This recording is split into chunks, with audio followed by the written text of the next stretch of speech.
नमस्कार, बहुत स्वागत है आपका हमारे इस खास कार्यक्रम स्वराज सेहत में। मैं हूं आपके साथ शिवम।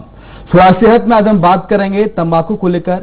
दोस्तों, यूं तो तंबाकू का किसी भी रूप में और किसी भी तरीके से इस्तेमाल करना शरीर के लिए हानिकारक है, नुकसानदेह होता है। इससे न सिर्फ इस्तेमाल करने वालों का नुकसान होता है बल्कि आसपास के लोगों को भी गंभीर रूप से ये प्रभावित करता है। तंबाकू के प्रचलन ने फैशन का रूप आजकल ले लिया है। आज किशोर, युवा और बुजुर्गों के लिए ये शरीर की जरूरत बन गया है। तंबाकू चबाने से और सिगरेट पीने से मुंह, फेफड़े, गले, पेट, गुर्दे, मूत्राशय और यकृत का कैंसर, जबड़ों का बंद होना, दिल की बीमारी होना, ब्रेन अटैक जैसी क्रॉनिक बीमारियां हो रही हैं। महिलाओं में तंबाकू का सेवन गर्भपात और असामान्य बच्चों के जन्म की वजह बनता है। कैंसर के कारणों में तंबाकू को ए श्रेणी में रखा गया है। तंबाकू में निकोटिन, नाइट्रोसामाइंस, बेंजोपाइनियर्स और क्रोमियम जैसे कैंसर पैदा करने वाले तत्व पाए जाते हैं। 12 से 20 सालों तक तंबाकू का सेवन करने से कैंसर होने की आशंका बढ़ जाती है। लेकिन आजकल कोरोना वायरस फेफड़ों को प्रभावित कर रहा है, जिससे तंबाकू सेवन करने वालों पर ज्यादा खतरा मंडरा रहा है। इसलिए आज हम चर्चा करेंगे तंबाकू से होने वाले रोगों और उनके इलाज के बारे में अपने खास कार्यक्रम स्वराज सेहत में।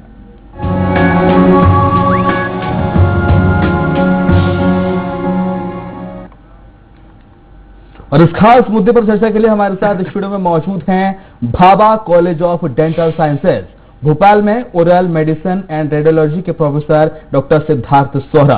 डॉक्टर सिद्धार्थ, बहुत स्वागत है आपका हमारे इस खास कार्यक्रम स्वराज सेहत में। आखिर क्यों डॉक्टर साहब तंबाकू की लत लग जाती है?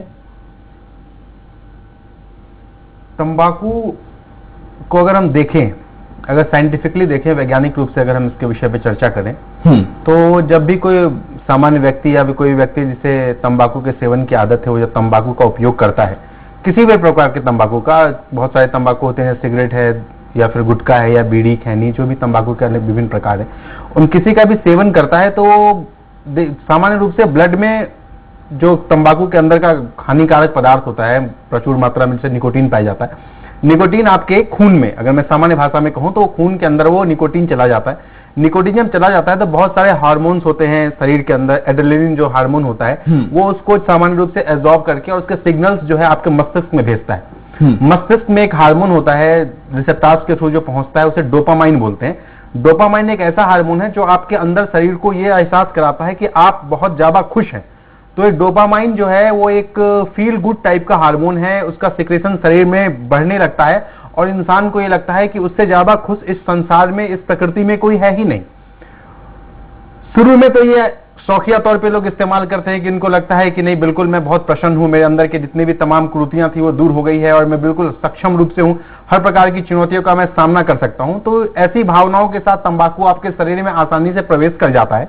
लेकिन एक बार जो प्रवेश कर जाता है फिर वो आपकी जरूरत बनता जाता है दिन प्रतिदिन, और धीरे धीरे वो लत बन जाता है। वो धीरे धीरे लत बन जाता है। फिर आपको निकोटीन टेंडेंसी डेवलप होने लगती है। अगर आपके शरीर को निकोटीन नहीं मिलता है तो फिर आप इधर उधर भटकने लगते हैं। बहुत सारे इसके सिम्टम्स होते हैं कि आपके स्वेटिंग आने लगेगी, आपके हाथ पैर कांपने लगेंगे, आपको बिल्कुल ऐसा लगेगा कि अगर निकोटीन नहीं मिल रहा है तो मैं अब क्या करूं।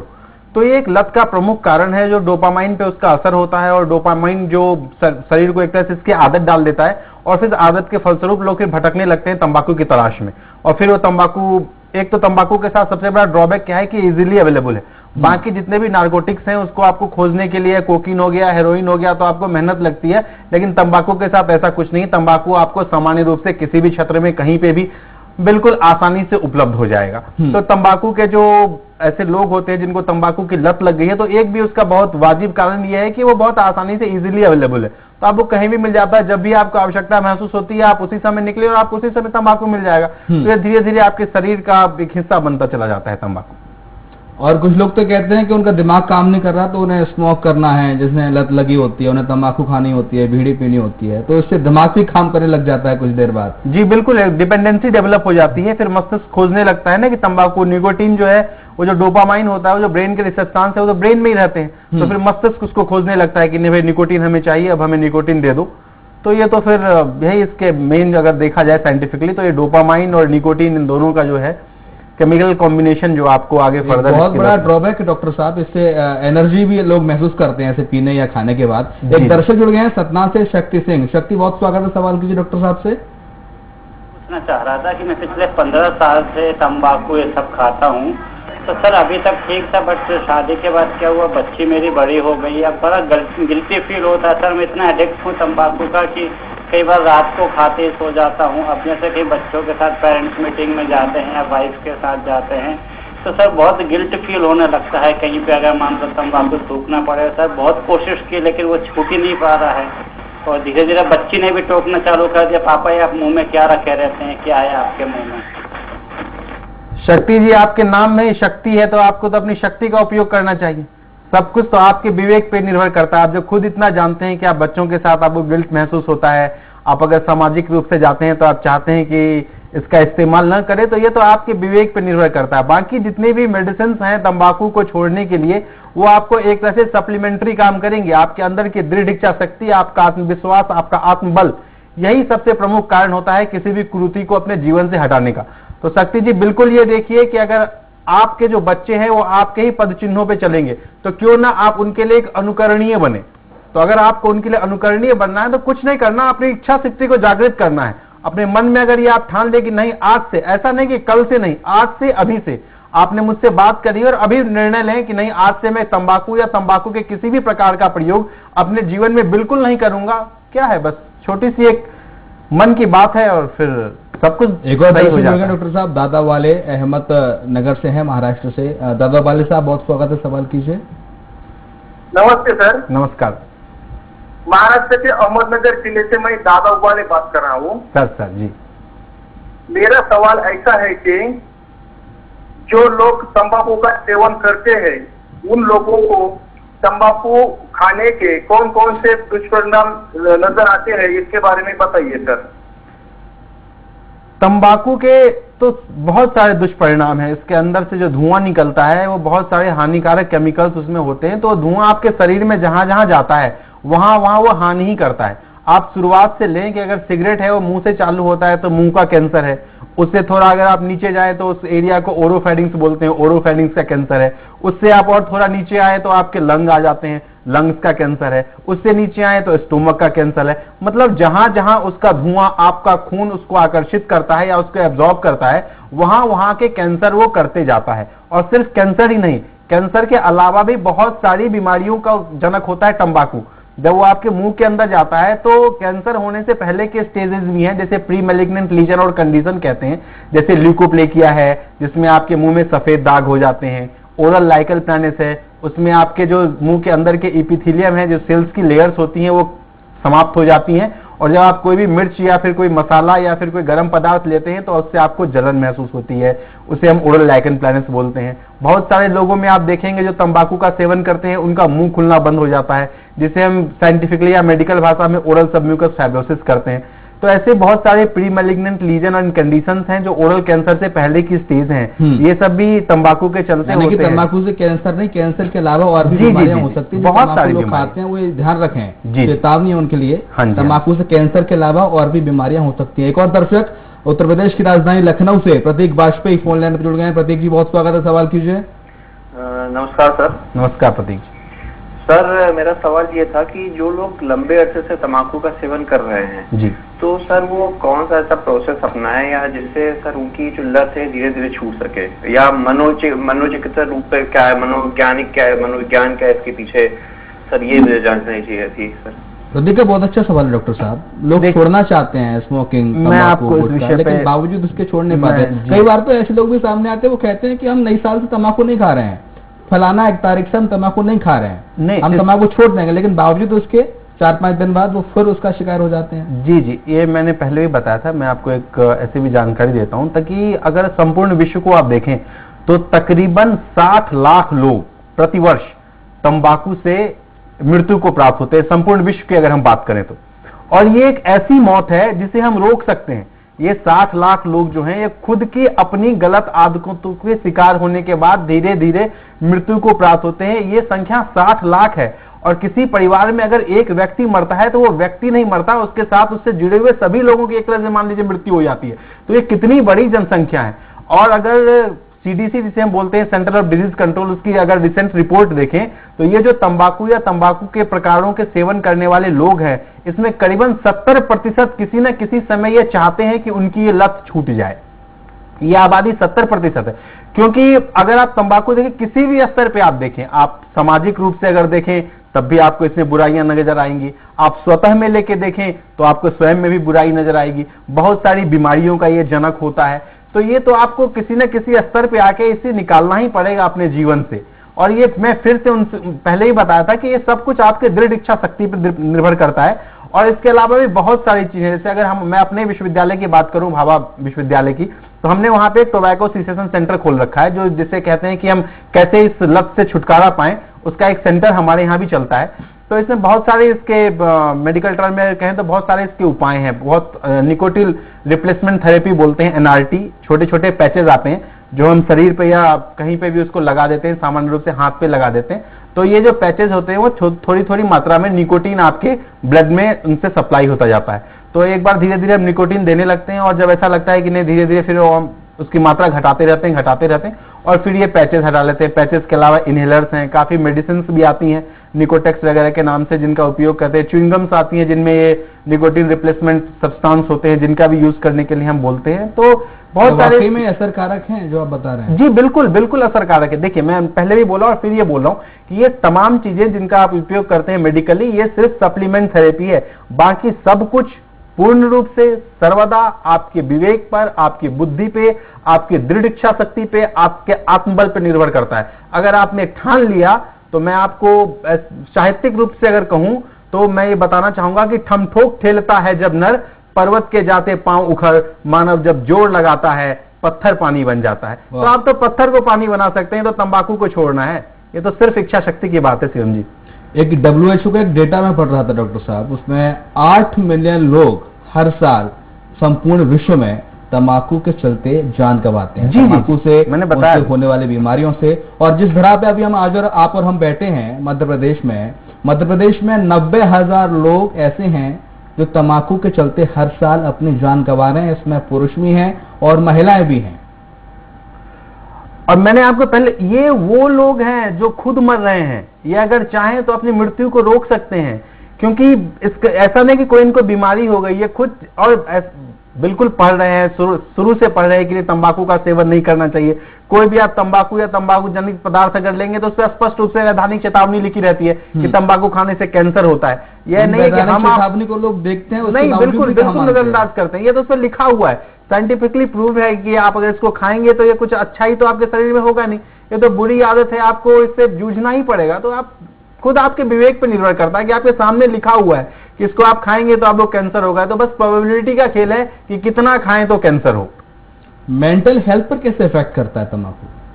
तंबाकू जैसे आपने देखा कि डोपामाइन जनरली ब्रेन में होता है, तो सबसे पहले तो अगर आप इसको खाते हैं तो आपको ये लगता है कि नहीं बहुत अच्छा मुझे लग रहा है। धीरे धीरे जब इसकी आदत पड़ जाती है और ये आपको नहीं मिलता तो एंजाइटी है, डिप्रेशन है, स्ट्रेस है, इन सब चीजों से सीधे रूप से इसका मानसिक रूप पे असर होता है। एक अगर मेडिकली आप छोड़ दें और सामान्य जीवन के रूप में भी अगर आप लें तो तंबाकू खाने से आप देखिए आपके अर्थ की हानि है। क्योंकि कोई ये छोटी छोटे पैकेट हैं या फिर सिगरेट हैं 20 रुपए 30 रुपए की आती है, 4-5 भी अगर आप ले रहे हैं रोज के, तो कितना ज्यादा आपको आर्थिक नुकसान हो रहा है। तंबाकू का सेवन करके आप घर में जाने से बचते हैं। अगर आपने अल्कोहल ले लिया तो आप कोई भी सामान्य आदमी वो अवॉइड करेगा कि अपने बच्चे के सामने नहीं आए, अपने माता पिता के सामने नहीं आए। तो ये आपके रिलेशनशिप पे बहुत बुरा प्रभाव डालता है। आपके रिलेशनशिप, आप अगर थोड़े से भी अगर कहीं से आत्मीय रूप से जुड़े हुए हैं तो आप नहीं चाहेंगे कि आप अल्कोहल का सेवन करके उसके सामने जाएं। तो ये आपके फैमिली लाइफ पे असर करता है। तो ये चीजें धीरे धीरे कहीं ना कहीं से आपकी मानसिक विकृति को ही जन्म देती हैं। पैसे की आपको हानि हो रही है, परिवार से आप दूर होते जा रहे हैं। तो ये सब क्या है? ये आपके मानसिक रोग के ही कारण है। सब कुछ मिला जुला के तो फिर मस्तिष्क पर ही असर होगा इनका। एक दर्शक है गार्डन 12 से एसआर मिश्रा साहब, बहुत स्वागत है, सवाल कीजिए। नमस्कार, धन्यवाद। सबसे पहले मैं आपके स्वराज चैनल और डॉक्टर सिद्धार्थ का धन्यवाद करना चाहता हूँ कि इतना सिर्फ व्यवहारिक तरीके से हमें जानकारी देते हैं। और डॉक्टर साहब, मेरा एक क्वेश्चन है कि तम्बाकू पीना ज्यादा नुकसानदायक है या तम्बाकू खाना ज्यादा नुकसानदायक है? जब सब भी नुकसानदायक आ गया तो अब इसमें क्या बोले, ज्यादा कम तो कुछ होता ही नहीं है श्रीमान। अब अगर खा रहे हैं तो नुकसान नहीं करेगा, सब प्रोबेबिलिटी का खेला है, कौन सा आपके शरीर में ज्यादा प्रभाव डालता है और किससे आपको ज्यादा नुकसान होता है। तो ये तो बुरी लत है, इसको तो छोड़ना ही है, इसमें नुकसान ही है, फिर ज्यादा कम नुकसान में तो ज्यादा कम कुछ ऐसा होता नहीं है सर।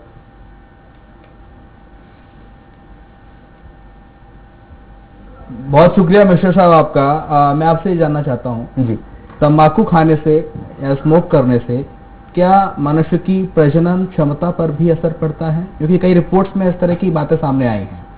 जी हाँ, प्रजनन क्षमता पे बिल्कुल इसका असर पड़ता है। और अगर प्रजनन कैसे इफेक्ट करता है ये भी आपसे जानना चाहूंगा। जी जी, जैसे मैंने आपको बताया कि डोपामाइन होते हैं, बहुत सारे केमिकल्स होते हैं जो प्री टर्म बेबी को, जो इमेच्योर बेबीज होती हैं उनको जन्म देते हैं। अगर जैसे कि मैं मुख्य विशेषज्ञ हूं, तो मैं अगर उसमें चाहूं तो क्लेफ्ट लिप, क्लेफ्ट पैलेट एक होता है, जैसे तालू का फटा होना जो छोटे बच्चे पैदा लेते हैं, उनमें कभी कभी आप देखेंगे कि ऊपर का जो एरिया होता है उसे हार्ड पैलेट बोलते हैं। तो हार्ड पैलेट के बीच में एक गैप आ जाता है, या फिर लिप्स जो होती है अपर लिप्स या लोअर लिप्स, उसके बीच में कटाव हो जाता है। तो ये सब अगर आप बहुत ज्यादा प्रेगनेंसी के समय अगर आप स्मोकिंग कर रही हैं, तो आपके अगर ऐसे बच्चे पैदा होते हैं तो उसमें क्लेफ्ट लिप, क्लेफ्ट पैलेट की समस्या बहुत ज्यादा हम देखते हैं।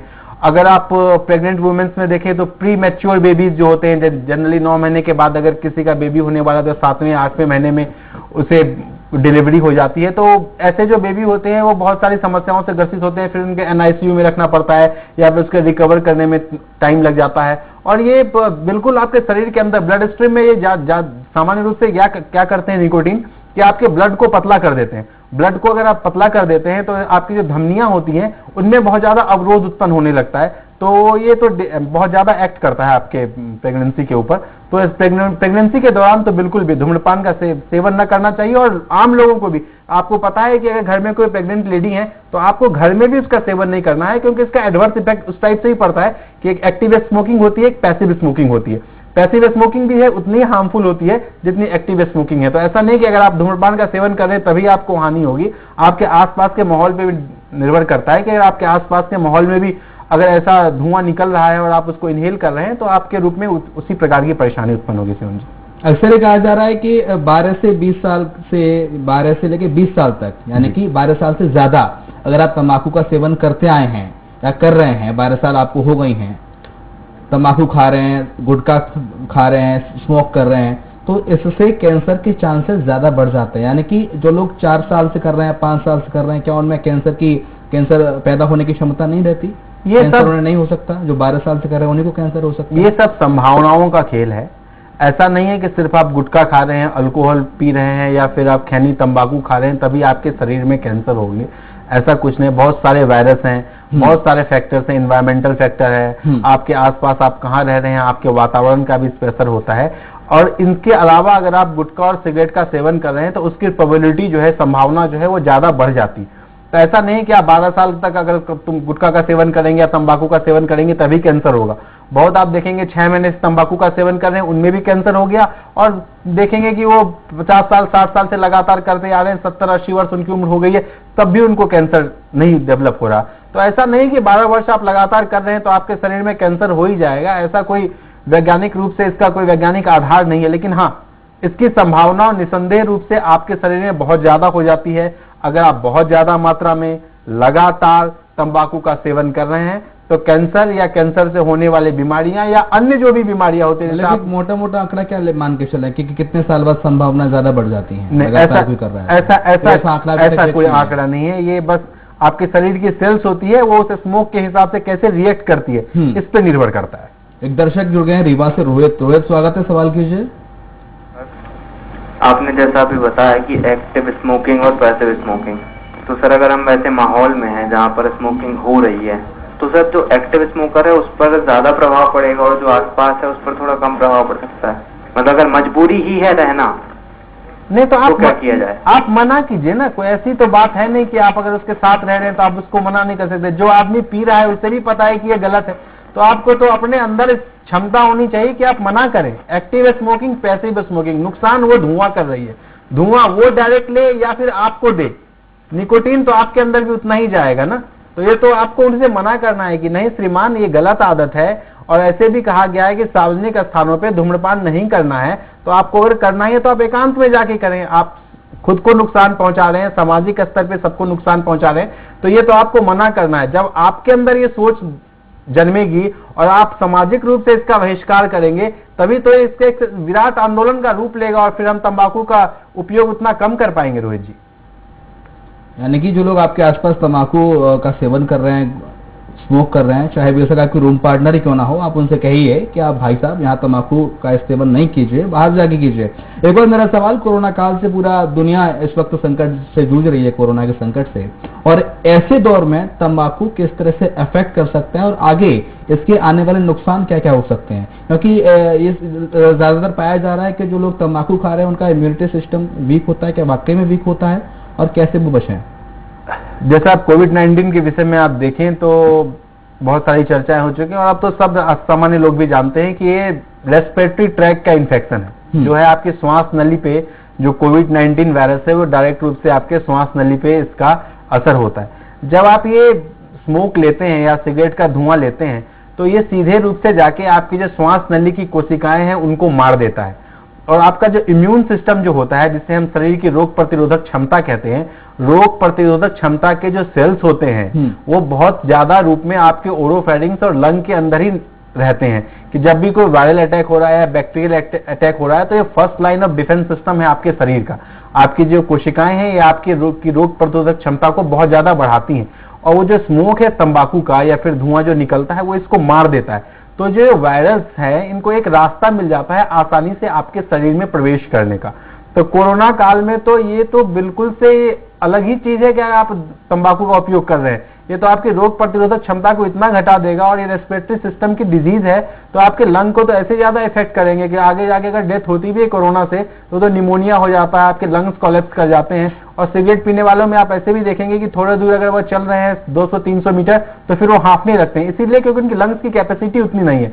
और अगर आप स्मोक लेके और अल्कोहल लेके और तंबाकू लेके अपने लंग्स को अगर आप कोलैप्स कराएंगे तो इसके चांसेस तो आपके और मॉर्टेलिटी के ज्यादा बढ़ जाएंगे। तो आपको अवॉइड करना, अभी तो बिल्कुल स्वस्थ खान पान, बिल्कुल शानदार तरीके से आपकी इम्यूनिटी स्ट्रांग होनी चाहिए। एक बड़ा सवाल है डॉक्टर साहब, गांव में अक्सर लोग ही कहते हुए पाए जाते हैं कि सिगरेट पीने से ज्यादा नुकसान होता है क्योंकि वो कागज का उसमें रैपर रहता है और उसमें ज्यादा मोटी तंबाकू भरी रहती है, और बीड़ी पीने से कम नुकसान होता है, वो पत्ते की होती है, सूखे पत्ते की। क्या वाकई में ऐसा है कि सिगरेट ज्यादा नुकसान करती है और बीड़ी कम नुकसान करती है? देखिए, बीड़ी सिगरेट दोनों सामान्य रूप से उतने ही नुकसानदायक साबित होते हैं, जबकि रिलेटिवली बीड़ी अगर देखा जाए तो ज्यादा नुकसान करती है क्योंकि सिगरेट में फिर भी थोड़ा फिल्टर विल्टर कुछ लगा होता है तो वो बॉडी के अंदर शायद कम जा पाता। लेकिन फिर भी मैं ये नहीं कहूंगा कि आपको दोनों नुकसान करती है, सिगरेट हो या बीड़ी हो, जाता अंततः आपके शरीर में तंबाकू है, कागज का कोई इसमें रोल है नहीं।